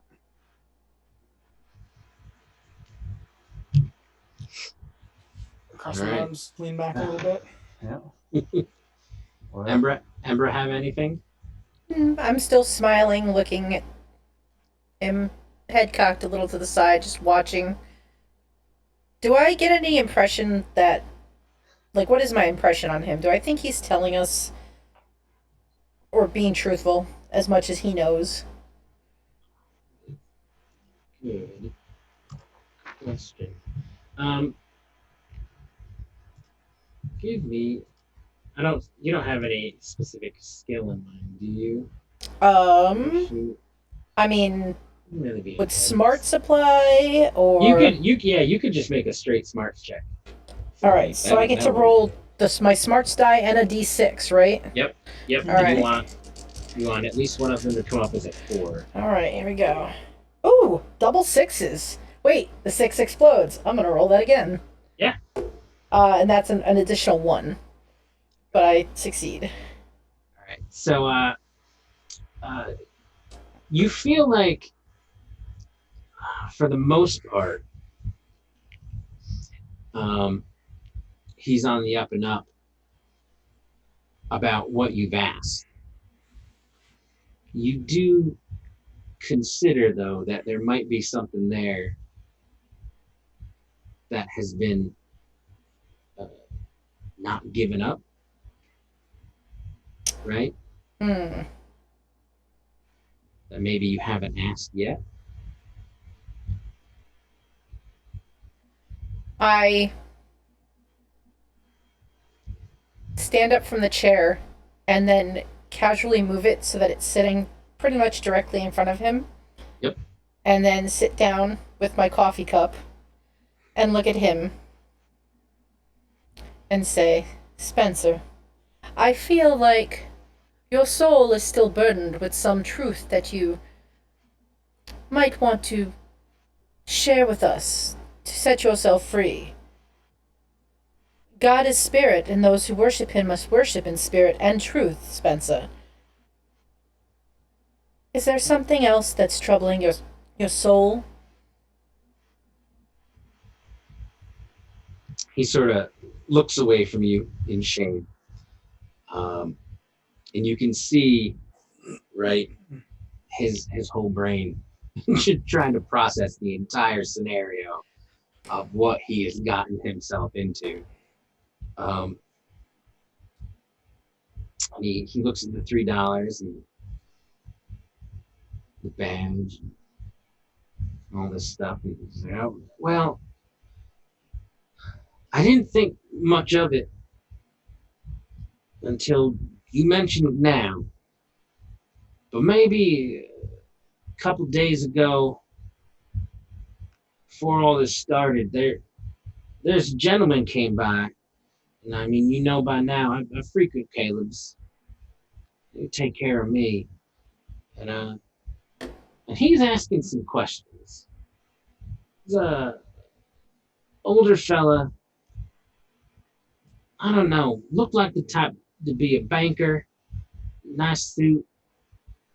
Had a sharp beard. So always, combing it. No hair, bald, top his head.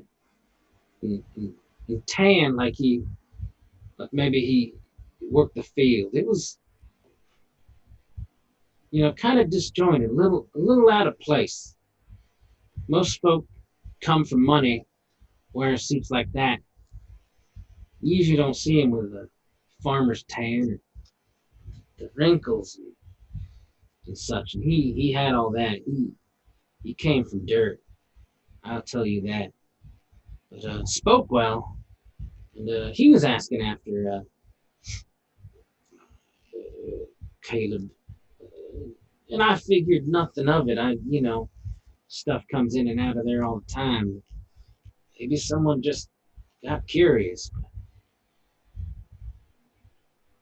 no, that I think that's it. I think my soul. Uh, I think I'm unburdened now. Yeah. Did you catch a name? Oh no, no. I offered mine, and he did not offer his in return when we shook hands. No, not necessarily when you met him directly. Did you catch a name? Maybe he was talking to somebody. Maybe he told someone else's name and you were within earshot. Oh no, no. That's something I think I would have remembered. This man. Okay.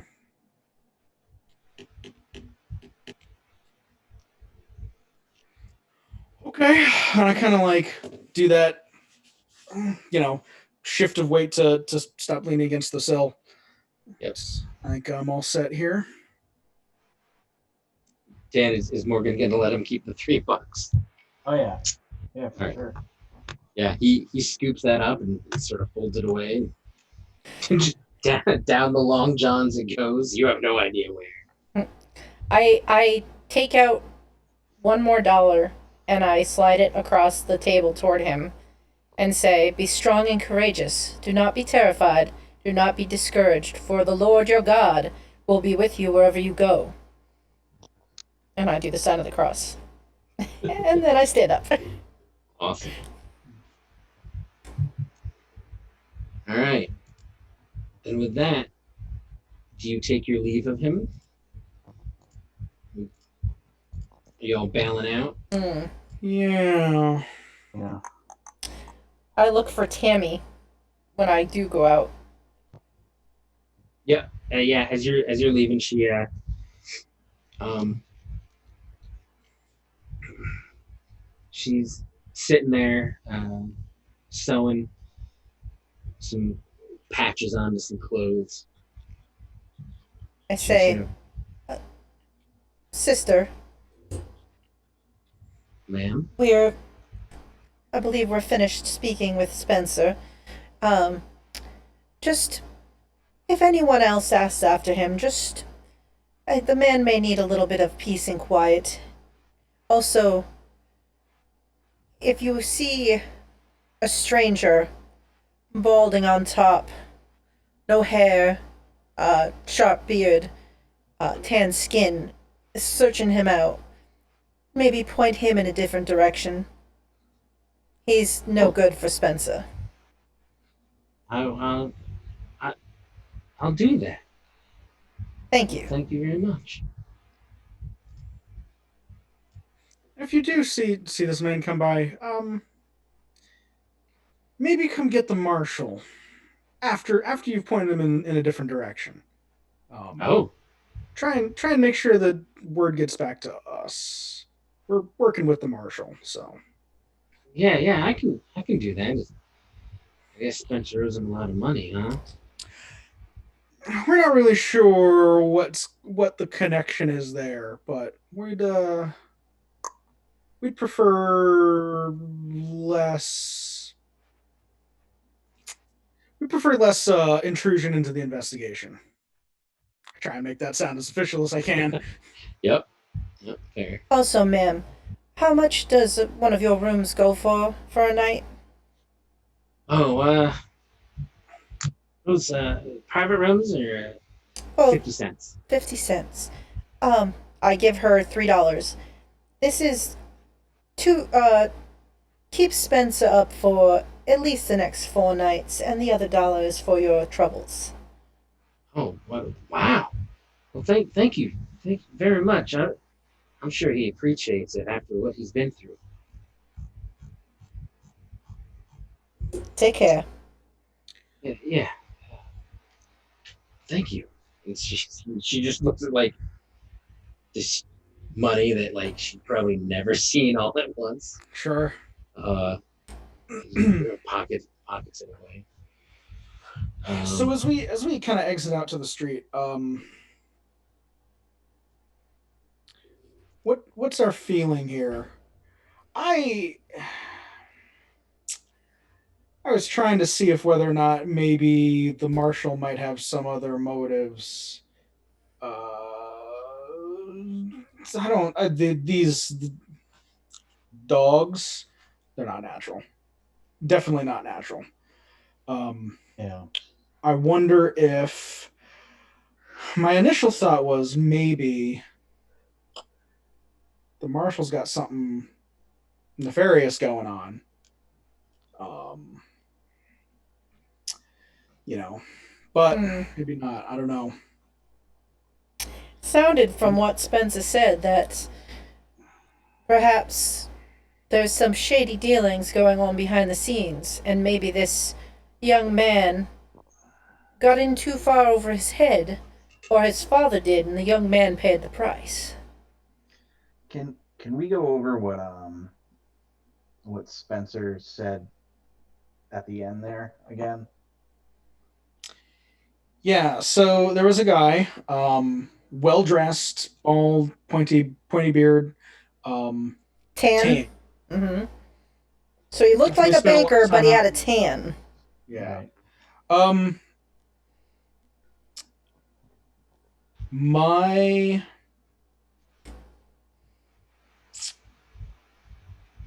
he was asking about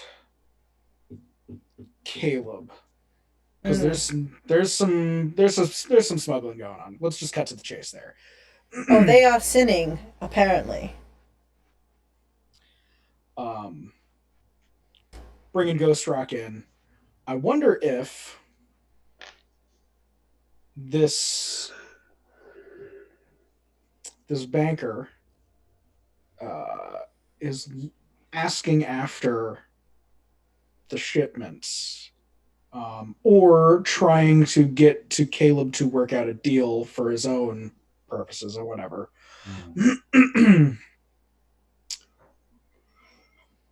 But we also found out that Caleb's got some people possibly holding the stuff in a warehouse on the by the docks. Yeah. I figure we could either try to question Caleb, which might not be the best idea right now, or we could head down to the docks and see if we can snip up anything about any ghost rock or some kind of secret package that someone's storing somewhere. Sure. But something tells me that a city this big, we're going to run into a lot of overlap there. I'm sure Caleb's isn't the only saloon running illicit goods through it. So, Right. I would almost wonder if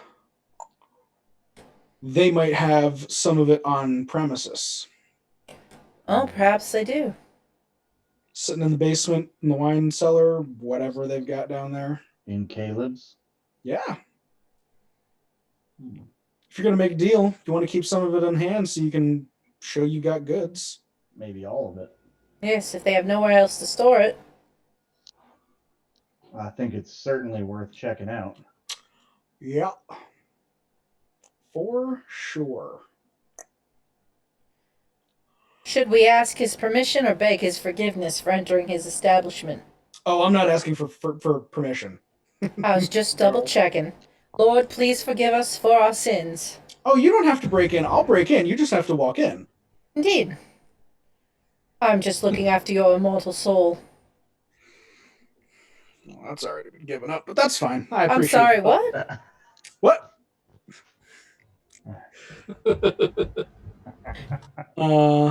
Yeah. So I think, I think checking out Caleb's the establishment itself is a good idea. I Yeah, because like I said, if you're going to be making deals somewhere there, you're going to want at least some samples to show Yeah. that you've got what you say And you've got. even if it doesn't lead to the ghost rock in the basement, I'm sure we'll find maybe something on hand that can maybe put a name, A ledger, maybe. a ledger, anything. Yeah. So I say we go back to Caleb's and crowbar open the door, something along those lines. Oh, I don't think we're gonna have to worry about that. All right, well, if you got it under control, We'll find out. yeah, we'll find out. We will. So it is 10:20. It is 10:20. How do we feel about cutting right here? I think it's a pretty good place to cut. Mm-hmm. Mm-hmm. And Mm-hmm. that was tense. Several locations. Yeah. And awesome. And I liked how you guys weaved through the sort of web of misanthropes and kind of wacky characters Yeah. to pick all of that apart. And excellent role, but there's like how many? There were a tiny handful of rolls the entire night. That was pretty Yeah. fantastic. Yeah. Just picking up on all the little threads and leads. That was awesome. So I will go over experience really quick, and then we Oh can yeah.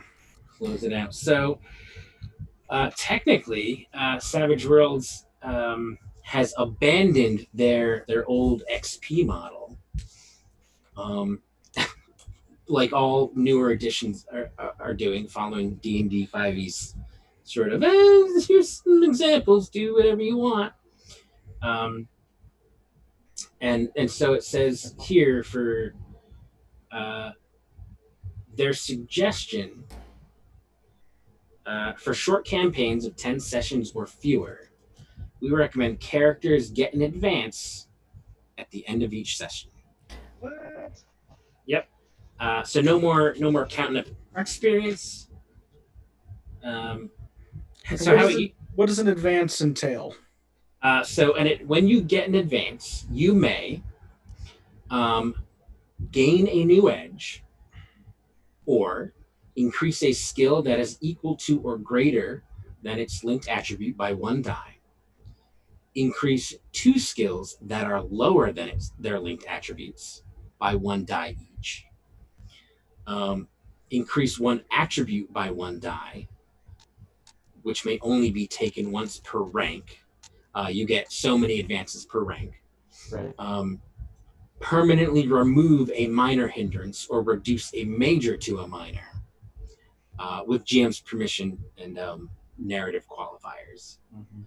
So that is an advance. So they essentially, for those watching, the previous edition was earn experience, get an advance, get so many advances, go up a rank. And they just cut out the XP. So they cut out some of the math for us. Yeah. And just said when you feel like it's doing stuff. I like doing it, leveling up like that anyway. yeah. Mm-hmm. Yeah. So yeah, I'm for it. It is on page 56, 54, 54 of the Savage Worlds PDF. Tells you how to do advances, and so you're all rank novice.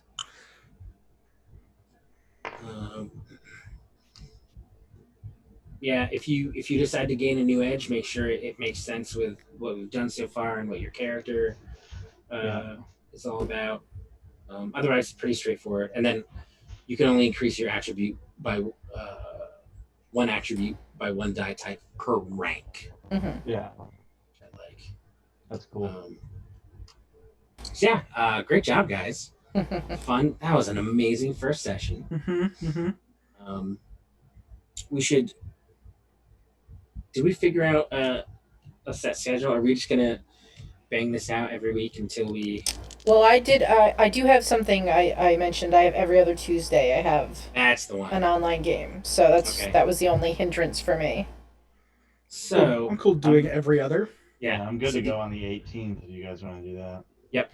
Yeah, I will. I'm gonna put it in my calendar right now.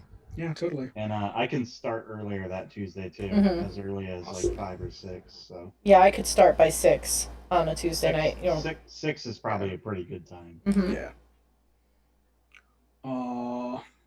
Yeah. 18th. I've got no other stuff going on that'll interact with that, so we're good. Mm-hmm. Sweet.